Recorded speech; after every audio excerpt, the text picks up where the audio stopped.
ህይወታችን ላይ ሁሉም ነገር የሚያስደስት ላይሆን ይችላል። አንዳንድ ጊዜ በጣም የሚያናዱ ነገሮች ህይወታችን ላይ ይከሰታሉ።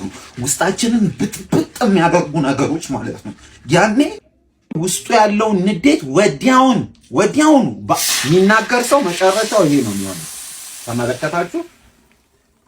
ውስጡ የተሰማውን ነገር ወዲያውኑ በቃ ሪፍሌክት የሚያደርግ ውስጥ ያለውን ፍንዳታ የሚናገር ሰው ለራሱ ይበላሻል፣ አካባቢውን ያበላሻል፣ ክብሩ ነው የሚቀለው።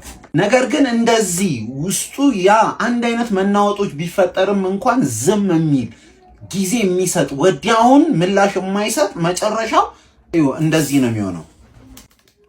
አያችሁ? የራሱ ክብር እንደተጠበቀ ነው የሚሆነው። ሰው አያበላሽም፣ ለራሱ አይበላሽም፣ ክብሩ እንደተጠበቀ ይኖራል።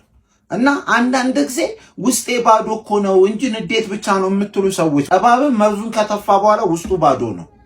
ስለዚህ የተሰማንን ሁሉ ልንናገር አይገባም። አስተዋይ ግን ዝም ይላል መጽሐፉ።